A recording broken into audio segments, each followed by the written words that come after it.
इमरान खान साहब की अस्पताल मुंतकली रुक गई है, रवानगी नहीं हो सकी है और हुकूमत कप्तान की दुश्मन हो गई है जान की। और जल भुनकर हुकूमत कबाब हो गई है। तो अब होगा क्या? क्या इमरान खान अस्पताल नहीं जा सकेंगे? क्या वो आज़ाद फ़ज़ा में सांस नहीं ले सकेंगे? और इसके बाद क्या होने वाला है? कामयाबी किसको मिलेगी? पीटीआई ने तो मिठाई भी खा ली है। तो कुछ अहम सवालें जल्दी से बात कर लेते हैं। देखें, फिलहाल तो इमरान खान साहब की रवानगी रुक गई है अस्पताल। और अदालत ने, सुप्रीम कोर्ट के 3 रुकनी बेंच ने यह कहा था कि इमरान खान साहब को शिफा अस्पताल मुंतकिल किया जाए, जहां अगली समाअत होगी 16 सितंबर को। तो वो उस वक्त तक शिफा अस्पताल में ही रहें। लेकिन हुकूमत कमर कस के मैदान में आ गई है और हुकूमत ने ये कहा है, यानी जो वफाकी वजीर कानून है आज़म नज़ीर साहब, उन्होंने ये कहा है कि पाकिस्तान के कानून के मुताबिक कोई भी कैदी अगर होगा तो वो उसको अस्पताल तो मुंतकिल किया जा सकता है, लेकिन वो सरकारी अस्पताल में ही मुंतकिल किया जा सकता है, उसको निजी अस्पताल में मुंतकिल नहीं किया जा सकता। तो हुकूमत ने अपनी इस हवाले से पिटीशन भी दायर करवा दी है और फिलहाल इस मामले को रोक दिया है। तो क्या हुकूमत कामयाब हो जाएगी? देखिए, मेरा ख्याल है कि हुकूमत इस मामले में कामयाब नहीं होगी, क्योंकि सुप्रीम कोर्ट ने तो ये फ़ैसला दिया है। लेकिन सुप्रीम कोर्ट के पीछे जो लोग हैं, हमें पता है कि इस तमाम तर मैटर में इस्टेब्लिशमेंट की रजामंदी शामिल है, तभी ये सब कुछ हुआ है, वरना इमरान खान अस्पताल नहीं जा पाते। तो इस्टेब्लिशमेंट ये चाहती है कि इमरान खान साहब को जेल से निकाला जाए, अस्पताल मुंतकिल किया जाए, तो ऐसा बिल्कुल होगा।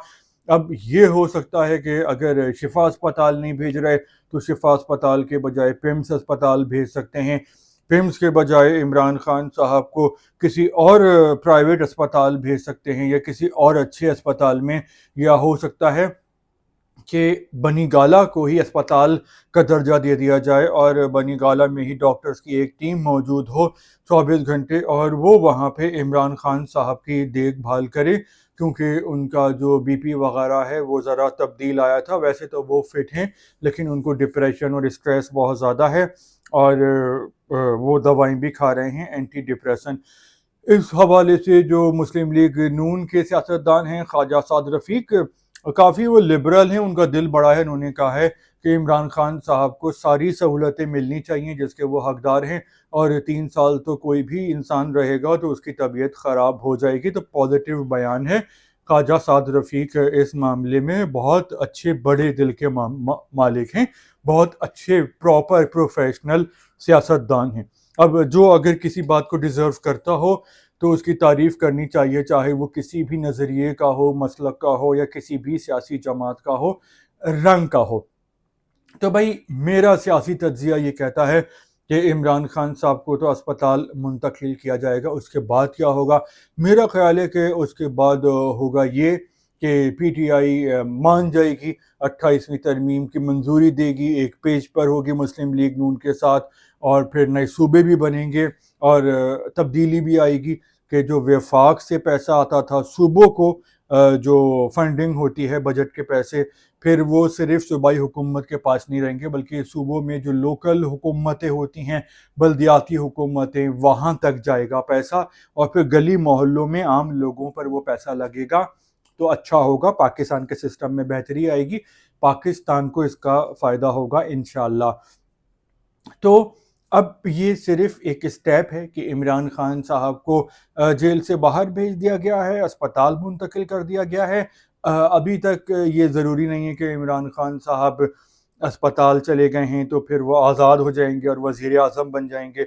इस मामले पे ये भी देखा जाएगा कि क्या इमरान खान साहब हुकूमत के लिए, पाकिस्तान के लिए मुश्किलात तो पैदा नहीं कर रहे, इस्टेब्लिशमेंट को, हुकूमत को गालियाँ तो नहीं देते, और जो मुल्की सलामती के मामलात हैं उस पर एक पेज पर होते हैं। तो हम देखेंगे कि उनके लिए आसानियाँ भी होंगी, अस्पताल से वो बनी गाला मुंतकिल हो जाएंगे, वहीं पे नज़रबंद रहेंगे, आहिस्ता आहिस्ता सियासत में वापसी होगी, फिर अगले इलेक्शन में शायद उनको इलेक्शन में लड़ने का मौका भी मिल जाए, जो कि पीटीआई वालों के लिए बहुत ही पॉजिटिव खबर होगी। और अगर इमरान खान साहब ने नहीं बात मानी اسٹیبلشمنٹ کی تو واپس وہ جیل کی سلاخوں کے پیچھے ہوں گے.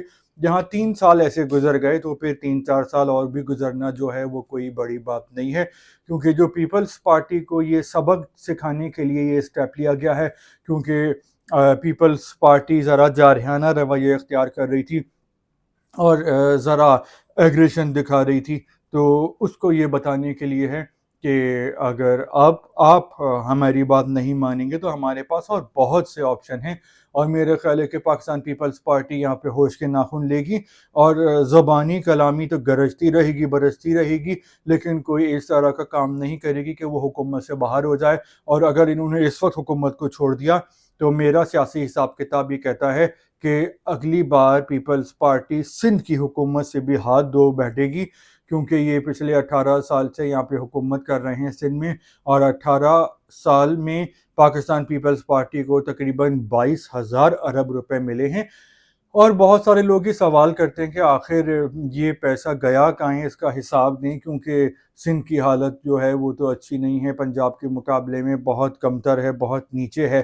انفراسٹرکچر ہو گیا, سیکیورٹی ہو گئی, صفائی ہو گئی, ڈیولپمنٹ ہو گئی. تو یہ ہے ابھی تک کا سیاسی نقشہ. کیا آپ اس نقشے سے اتفاق کرتے ہیں؟ اپنی بھی کوئی رائے دینا چاہتے تو دل کھول کے بولیے. تو فی الحال اتنا ہی, دوبارہ ملیں گے تھوڑی دیر بعد. اللہ حافظ.